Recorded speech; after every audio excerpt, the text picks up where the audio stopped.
তো মেনে নিতে পারলে আমরা ভালো থাকবো, এটা বুঝতে পারলাম, কিন্তু মানবো কী করে? এটাই সবচেয়ে বড় কোশ্চেন।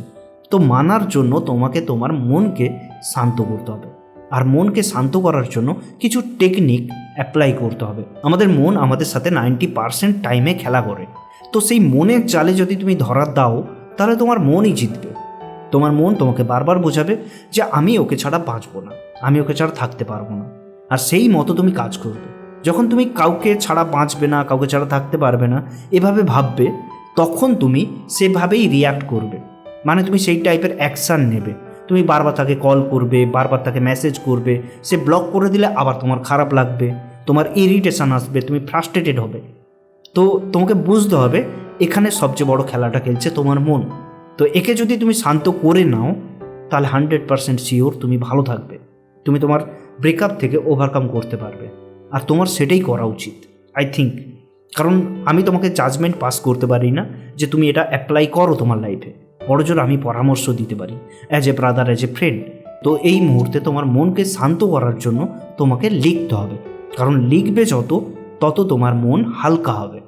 দেখবে ভালো করে, যখন আমরা খুব ডিপ্রেশনে থাকি বা খুব ফ্রাস্ট্রেটেড থাকি, খুব রেগে যাই, কারোর উপরে রাগ দেখাতে পারলে আমরা শান্ত হই। কারোর কাছে গিয়ে যদি আমরা আমাদের কষ্টের কথাগুলো বলি, তবে গিয়ে শান্ত হই, তার আগে শান্ত হই না। তো সেই কাজগুলো আমরা করব, কিন্তু কারোর কাছে গিয়ে বলবো না। আমরা খাতা আর পেন নিয়ে লিখব, আর তার সাথে তুমি হোয়াটসঅ্যাপে মেসেজ করতে পারো, করে নিজের কষ্টের কথাগুলোকে লিখতে পারো, বা দুঃখ হচ্ছে দুঃখ প্রকাশ করতে পারো। আর এটার ফলে তোমার মন শুধু শান্ত হচ্ছে না, আজকে তুমি প্রচুর পরিমাণে ইমোশনাল হয়ে আছো। তো ইমোশনের সময় আমরা ভুলভাল ডিসিশান নিই, তো তোমার ইমোশনটা বেরিয়ে যাচ্ছে। যখন তোমার ইমোশন বেরিয়ে যাচ্ছে, তখন তুমি শান্ত হচ্ছ। দ্বিতীয় লাভ কী হচ্ছে? তুমি সবাইকে গিয়ে বলছো না। একসময় দেখবে যে ওই মানুষগুলো যাদেরকে গিয়ে তুমি বলছো সব কথা, তারাই এক সময় তোমাকে নিয়ে মজা করছে, যেটা তোমার সাথে আর কোনো দিনও হবে না। হ্যাঁ, প্রথম প্রথম বলো, বাট অতিরিক্ত নয়। কারণ মানুষ না একটা সময় পরে গুরুত্ব দেওয়া বন্ধ করে দেয়। তো তোমারও কষ্টটাকে কেউ গুরুত্ব দেবে না। তোমার কাছেও যদি কেউ এসে বারবার কান্নাকাটি করে, বারবার তার দুঃখের কথা বলে, তুমি কি শুনতে পছন্দ করবে? তুমি সবসময় একটা হাসি মুখ পছন্দ করবে, তুমি সবসময় সেই টাইপের মানুষকে পছন্দ করবে যে পজিটিভ থাকে।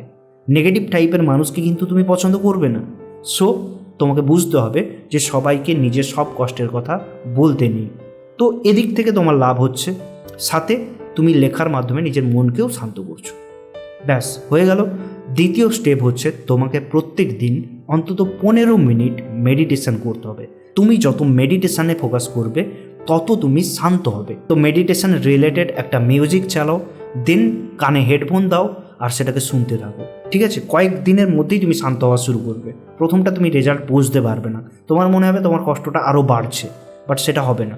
ঠিক এটা করার 2-1 দিন পরে কান থেকে হেডফোন খুলে দেবে এবং নিজে চোখ বন্ধ করে একটা ফাঁকা জায়গায় বসে শান্ত হয়ে মেডিটেশন করবে। আর নিজের নিঃশ্বাস, আশেপাশে কোন সাউন্ড চলছে, এগুলোর দিকে ফোকাস করবে। যখন তুমি এগুলো করবে, ধীরে ধীরে তোমার মাইন্ড শান্ত হবে। তোমার মাথায় বিভিন্ন ধরনের থট আসবে, আর সেই থটগুলো তোমাকে চেপে ধরার চেষ্টা করবে, কিন্তু তুমি থট আসবে আর যাবে, এটা নোটিস করবে জাস্ট। তৃতীয় পয়েন্ট হচ্ছে তুমি ভক্তির পথে হাঁটো। যখন তুমি ভক্তির পথে হাঁটবে, তখন ভগবান স্বয়ং নিজে তোমাকে হেল্প করবে। এই যে মেডিটেশন করবে বা লিখবে, এই সময়গুলোতে কোথাও না কোথাও সুপ্রিম পাওয়ার, ইউনিভার্স, এদের হেল্প আমাদের খুব প্রয়োজন। নয়তো তুমি 2-1 দিন করার পরে দেখবে তোমার মন ওদিকে যাচ্ছে না। Supreme power, universe equals to positivity.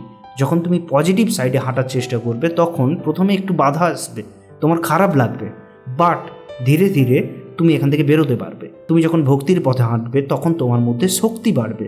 Supreme power, universe, যে ধর্মেরই হও না কেন, যে ভগবানকেই বিশ্বাস করো না কেন, তাকে মন থেকে প্রে করো, মন থেকে ডাকো, নিজে সব কষ্টের কথা তার কাছে খুলে বলো। কাঁদতে হলে তার পাশে কাঁদো, যাত্রার পাশে গিয়ে কেঁদো না, যারা যোগ্য নয়। তো নেক্সট স্টেপে তোমাকে নিজেকে সাজিয়ে রাখতে হবে, তোমাকে গ্রুমিংয়ের দিকে ফোকাস করতে হবে। যখন তুমি নিজেকে সাজিয়ে রাখবে, তোমার মধ্যে পজিটিভিটি বাড়বে। তো এই কয়েকটা স্টেপ কয়েকদিন অন্তত করো, দেখো কোনো রেজাল্ট পাও নাকি। কারণ এগুলো আমাকে সব রেজাল্ট দিয়েছে। আর সত্যি কথা বলতে কি, আমি স্পিরিচুয়াল পথে হাঁটি। তো স্পিরিচুয়ালিটির কথা এখন আমি ততটা বলবো না, বাট ভবিষ্যতে আমি বোঝাবো যে স্পিরিচুয়ালিটি কীভাবে আমাকে চেঞ্জ করেছে। আর এই সব কিছু তোমাকে পজিটিভ দিকেই নিয়ে যাবে, তোমাকে ভালো থাকতে সাহায্য করবে, তোমাকে মেনে নিতে সাহায্য করবে। তবেই তুমি মানতে পারবে। কারো চলে যাওয়াটা মেনে নেওয়া অত সোজা হয় না। যখন আমরা এই পথগুলো অবলম্বন করব তখন মেনে নেব। তো এগুলো করার আরও একটা প্লাস পয়েন্ট হচ্ছে, যখন তুমি এগুলো করা শুরু করবে তখন তুমি শুধু ব্রেকআপ থেকে ওভারকাম করবে না, লাইফের যে কোনো প্রবলেম থেকে ওভারকাম করবে।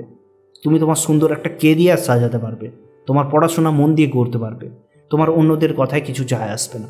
তো এই পয়েন্টগুলো শুধুমাত্র ব্রেকআপের জন্য ছিল না, সব লাইফের যে কোনো প্রবলেম রিলেটেড সলিউশন এগুলোতে যত একটা মানুষ ফোকাস করবে তত সে ভালো থাকবে। তো তোমার যদি কোনো কোশ্চেন থাকে তাহলে কমেন্ট করে জানতে পারো, আমি অ্যান্সার দেবো, আমি বোঝানোর চেষ্টা করব যে তুমি কিভাবে এখান থেকে নিজেকে শান্ত করে পার্মানেন্টলি বেরোবে।